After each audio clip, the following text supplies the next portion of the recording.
Well, today I'm going to replace the hazard on my 97 Blazer, at least try to. Got the part from 1A Auto. Unfortunately, it's not just the hazard you have to get that's broken on mine. It's this whole assembly, which requires taking off the steering wheel and the steering column and some other crap. And also I went to Harbor Freight and got this puller. Hopefully that should get the steering wheel off of there. Okay guys, I've removed off this side panel, the fuse cover, and it looks like my fuse for the airbag is number 10. And this was on a 1A Auto, or 1A Auto I think it is, video. But really important, this is an airbag. I'm scared to death because they can kill you. So I make sure I did exactly what the book said, which was take both leads off the battery, positive and negative, and I'm going to pull that fuse off the airbag. Okay, there's supposed to be a tab back in here to release the airbag. Damn, these airbags scare me. Never worked on a car with an airbag, and they can kill you, so I'm pretty apprehensive. Okay, kids, here's what I found out. On mine, there are 4 little things I need to do. I thought I had to do something with the clip, but it's actually, I'm going to try to get a shot of this, but what you do is you get into the back of these clips and you actually rotate the screwdriver, and that disengages it.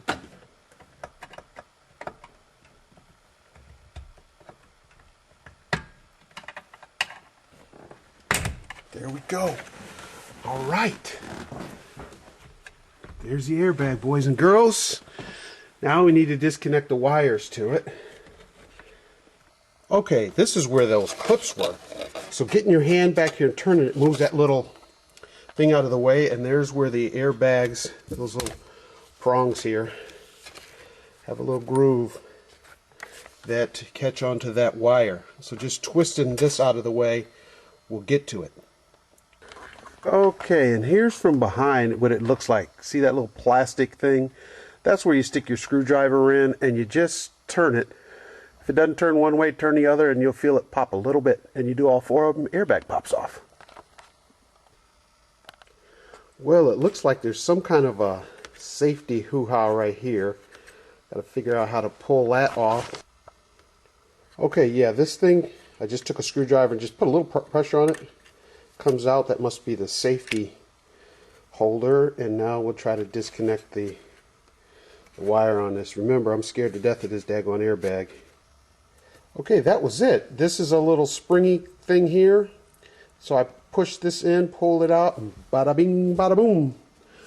Okay, now to get the steering wheel off. Okay, there's a little springy white thing, and that I think is for the horn. So we'll pull that out. Let me see if there's a way that's supposed to go in. It looks the same, but I'm going to stick it up here on the dash and stick that part in first. Now I'm going to remove the center nut. Actually, that wasn't on there that tight, is what I thought it would. I just had to stick it in between the steering wheel and get it going. So now the 21mm big bolt is loose, so let's get that off of there. Okay, and now we have to put the wheel puller on.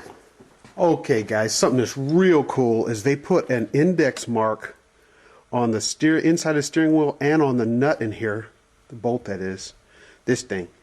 So now I was going to put a Sharpie mark on there, but I didn't because it's marked on there for me, which is real good.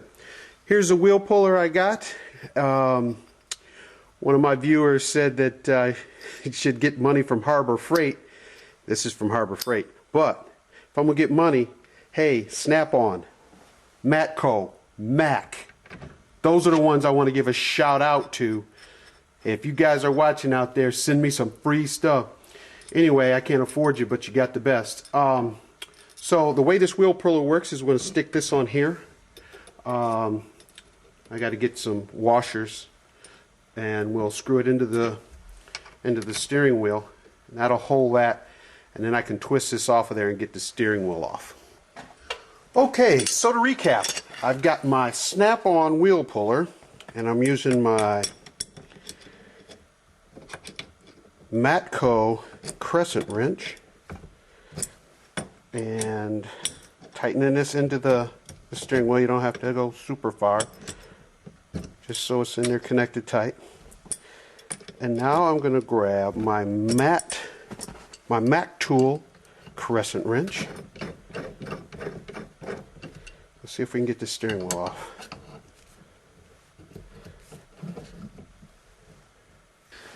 Okay, got it, folks. Just did a couple of turns and had to go in and out a couple times.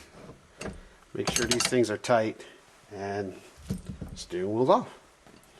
Alright guys, there's a little bit of cover here. I'm going to pull that off. I don't even know if I need to yet, but take a little screwdriver and force that out. And there's some bolts we need to get in here and pull those off of there, and we're going to get this column loose. Okay, I just removed two Torx. Let me see what size they are. Torx 27s from here and here. Down here there's a lot of 7mm that I'm going to have to take off to remove this lower part here. All right, there's major pain with this thing here. Getting that and that off. There are hidden 7mm, hidden 27 Torx under here. And I don't know how to get this brake release off. So this is turning into a project. And then looks like I got to try to take that other black molding off over there. So this is crazy. Okay, I'm trying to separate these two halves, and the book says just pull out on the steering tilt knob straight out. Let's see if that works. Hey, it worked. Holy moly. Okay, let's see if that'll separate the halves. Oh my goodness, it did. Okay. That's excellent. So now I got to figure out how to... Oh, I see. There's a little thing here I got to loosen up. Trying to get this thing off now. Okay. Now I need a girl Torx. This is unbelievable. So this is, I had to use the boy Torx. Now I got to use the girl Torx to get this part loose. Okay. I already pulled the one girl Torx. I don't know what they're called, but this is a male nut, and it needs this female Torx type of thing, star. So I pull the one out of that side, and now I just pull the one out of this side. Let's see if we can get this doggone thing off of there. Okay, now it's time to try to get this. I was going to try to remove the thing here, but I went and looked at the 1A Auto video again.